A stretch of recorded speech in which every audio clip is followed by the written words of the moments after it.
नमस्कार दर्शक बंधु, स्वागत करुच्ची आज एक नुआ एपिसोड को। तो ये कहानीटा आपण मैंने ध्यान से शुणु। यहाँ गोटे रियल स्टोरी कि गोटे दिन घटना यहाँ जोटा पूरा रियल कथा कि जने डॉक्टर थिले कि से तांको माने प्रोफेशन को नहीं कार्य को लेकिन सी सब जाग्रत थे माने कार्य को से बहुत भल पाते आउ रोगी सेवा करने से बहुत भल पाती। तो तेणु एमती गोटे दिन कथा कि सी माने पेसेंट मान को देखिकी लेट नाइट रे आसुँच पाखापाखि 11टा पर 12टा पाखापाखि हो। तो आसिकी से थकारे शोई जाइछंती। तो तापर पाखापाखि राति 2टा बेले गोटे कॉल आसी। तो से कॉल टी को से डॉक्टर वाइफ जन माने ताको स्त्री कॉल टी को रिसीव करिसंती। आउ अपोजिट साइड रो आसुची या कि मोर पिलार देह बहुत सीरियस हो जाइछि कि केमती तार उपचार करा जिवो। तो एठी से डॉक्टर को स्त्री जे से कहउछंती कि ठंडा पट्टी पकाओ बा अन्य उपचार तांको से समय रे कहउछंती करिया पई कि जो प्राइमरी ट्रीटमेंट रही साधारण उपचार जहाँ सब रही बतौछंती। यारी भितर डॉक्टर को निद टिके भांगी जाइछि।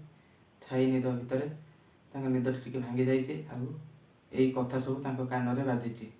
तो हठात डॉक्टर जनक उठुछंती आउ कहउछंती कौन हेइछि। तो स्त्री को ठारू एसबू कथा बुझिला परे से तांको सूटकेस को धरिकी पुणी बाहरी से पिला पाखक जीवाई माने से पेसेंट जो अच्छा तांको पाखक जीवाई। तो जिते से बाहरी जाइछंती गोटे से बाटर गला बेले माने से बाटर कार देकी जाई परिबो कार से बाटर जाई परिबो नहीं।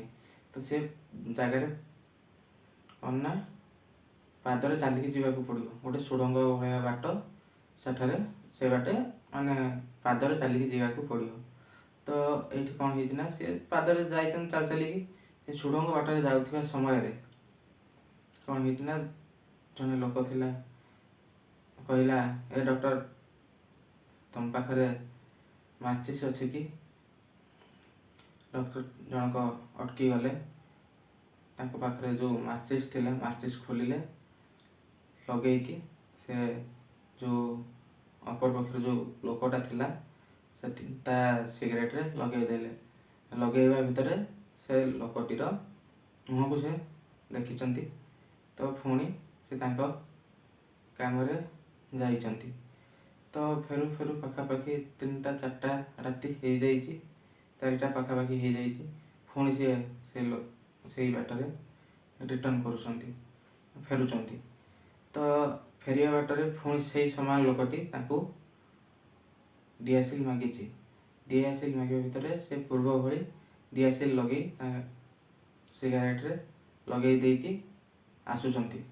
आसिकी टिके रेस्ट नहीं रेस्ट नहीं कि सका उठुचंती। उठिया भितर तांको डॉक्टर को ऑफिस रु कॉल आसुची कि जने लुटेरा तांकर जने से ऑफिसर को लोड करके नहीं जाइए आ बहुत आघात देइछि जो थिरे तांकर ट्रीटमेंट जरूरी अच्छी जो डॉक्टर को तांको पाखक जीवाकू पड़ो। ये कॉल आसी से कॉल आसवा भर जाइछंती तांकर से ऑफिसर ट्रीटमेंट करिसंती आउ से लुटेरार कथा को बुझुचंती कि से कहीं लुट कला केमती लुट कला। तो यारी भितर से कहते ताकू आमे धरिकी पुलिस दे देइछु। तो सी डॉक्टर जनक ये कहले कि मुझे लुटेरा को देखा करिया को चाहूँगी। तो से जाइछंती देखिकी से लुटेरा को आश्चर्य हो जाइछंती कि ସେଇଠି ଲୁଟେରା ଜଣକୁ ଡକ୍ଟର ଜଣକ ପଚାରୁଛନ୍ତି କି ମୁଁ ଯେତେବେଳେ ରାତିରେ ବାଟରେ ଏକା ଯାଉଥିଲି ସେଇ ସୁଡ଼ଙ୍ଗ ବାଟରେ, କାହିଁ ତୁମେ ତ ମୋତେ ଲୁଟ୍ କଲନି, ମୁଁ ତ ଏକା ଯାଉଥିଲି ନା। ତ ଏଇଠି ଲୁଟେରା ଜଣକ କହିଲା କି ତୁମେ 2 ଜଣ ଥିଲ, ତ ମୁଁ ସେଥିପାଇଁ ତୁମକୁ ଲୁଟ୍ କଲିନି। କି ଯେଉଁମାନେ ଏକା ଥାଆନ୍ତି ମୁଁ ସେମାନଙ୍କୁ ଲୁଟ୍ କରେ, 2 ଜଣ ଥିବା ଲୋକଙ୍କୁ ମୁଁ କେବେ ଲୁଟ୍ କରେନି। ତ ଏଇଠି ତୁମମାନଙ୍କର ମନରେ ପ୍ରଶ୍ନ ଆସୁଥିବ କି ଏଠି 2 ଜଣ ବ୍ୟକ୍ତି କିଏ? ପ୍ରକୃତର ଘଟଣାଟା ତ ଏଇଠି ହିଁ ରହିଛି କି ପ୍ରକୃତରେ ସେ 2 ଜଣ କିଏ? ତୁମମାନଙ୍କ ମନରେ ପ୍ରଶ୍ନ ଆସୁଥିବ। ଯେତେବେଳେ ମୁଁ ବି ସେ କାହାଣୀ ଶୁଣିଲି, ମୋ ମନରେ ବି ସେଇ ସମାନ ପ୍ରଶ୍ନ ଆସିଥିଲା କି ପ୍ରକୃତରେ ବ୍ୟକ୍ତି ଜଣକ କିଏ, ବା ସେ ଯେଉଁ 2 ଜଣ ବ୍ୟକ୍ତି କିଏ? ଡକ୍ଟର ଜଣକ ବି ଏଠି ଆଶ୍ଚର୍ଯ୍ୟ ହେଇଛନ୍ତି, ସେ ବି ସେଇ ସମାନ ପ୍ରଶ୍ନ କରୁଛନ୍ତି। ତ ମୁଁ ତ ଏକା ଥିଲି, ମୋ ସାଙ୍ଗରେ ଆଉ କିଏ ଥିଲା? ତ ଏଠି କହିବାର କଥା କି ସେ ଏଇଠି ଲୁଟେରା ଜଣକ କହୁଛି କି ତୁମେ 2 ଜଣ ଥିଲ, ମାନେ ତୁମେ ଆଉ ତମ ପ୍ରଫେସନକୁ ନେଇକି ଯେଉଁ ଏତେ ଭାବବିହ୍ୱଳ ହେଇଯାଇଥିଲ କି ଏତେ ରାତିରେ ବି ତୁମେ ରୋଗୀଙ୍କ ସେବା କରିବା ପାଇଁ ଯାଉଥିଲ, ତୁମର ସେଇ ଇଚ୍ଛା ଶକ୍ତି ତୁମ ପାଖରେ ଥିଲା, ଯେଉଁଥିପାଇଁ ମୁଁ ତୁମକୁ ଲୁଟ୍ କଲିନି। ତ କହିବାର କଥା ଏଇଟା କି ଯେତେବେଳେ ତୁମେ ତୁମ ଲକ୍ଷ୍ୟ ଗୋଟେ ବାଛିଛ ତୁମ ଜୀବନରେ, ସେ ଲକ୍ଷ୍ୟକୁ ନେଇକି ସବୁବେଳେ ଜାଗ୍ରତ ରୁହ। ତୁମ ଲକ୍ଷ୍ୟକୁ ନେଇ ତୁମେ ଏମିତି ଭାବରେ କାମ କର, ଦେଖିଲା ବେଲା ଯେମିତି ସବୁବେଳେ ଆଶ୍ଚର୍ଯ୍ୟ ହେଇକି ରହିଯିବ।